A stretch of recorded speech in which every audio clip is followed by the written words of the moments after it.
امیر المومنین کے بڑے بھائی اور وہ بھائی کے جس سے جناب امیر بہت محبت کرتے تھے، جعفر اور عقیل اور طالب سے زیادہ، یعنی رسول خدا، اور فرمایا انا اخو رسول اللہ.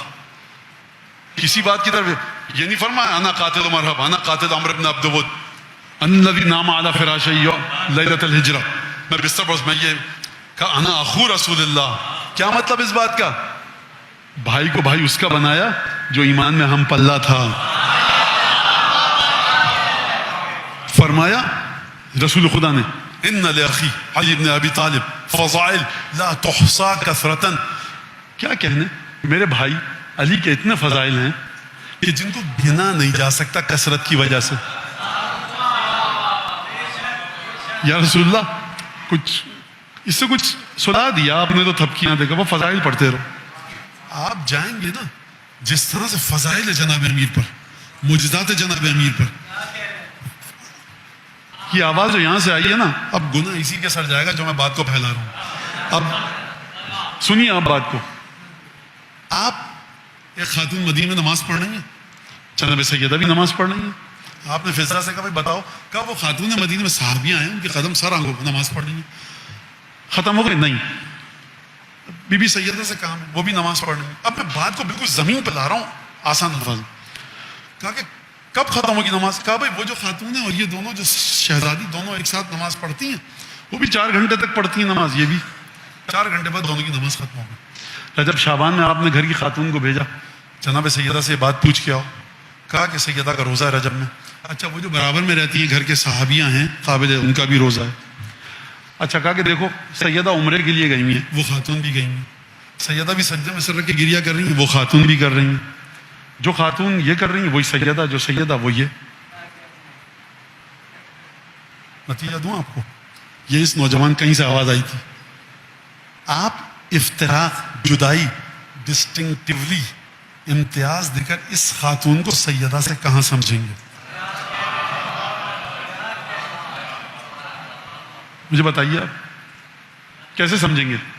جب تک فضائل کا کثرت، شدت، حرص اور طمع کے ساتھ ذکر نہ ہو، اس وقت تک آپ ان ہستیوں کی عبادتوں میں الجھے رہیں گے.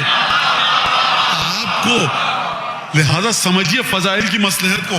فضائل کی فضیلت یہ ہے کہ آپ کو ظاہری اعمال میں گرفتار کر کے نہیں رکھتی.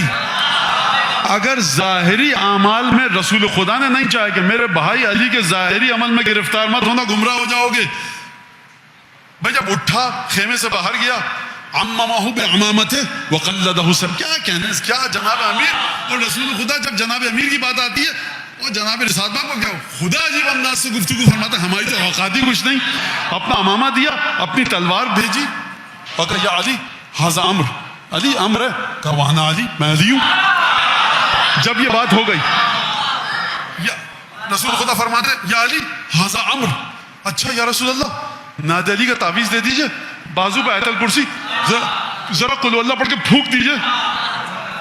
یا رسول اللہ انا علی. اسے کہتے ہیں شد القلب، اسے کہتے ہیں ربط القلب.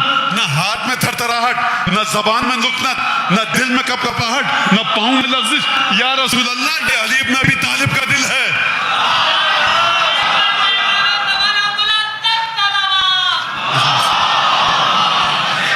رسول خدا نے انتظار نہیں کیا، رسول خدا نے صبر نہیں کیا، رسول خدا نے اکتفا نہیں کی، بس نہیں کیا، رکے نہیں.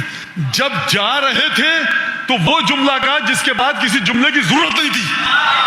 کہا سارا کا سارا ایمان میاں تمہارے اور میرے پلے رہا کیا؟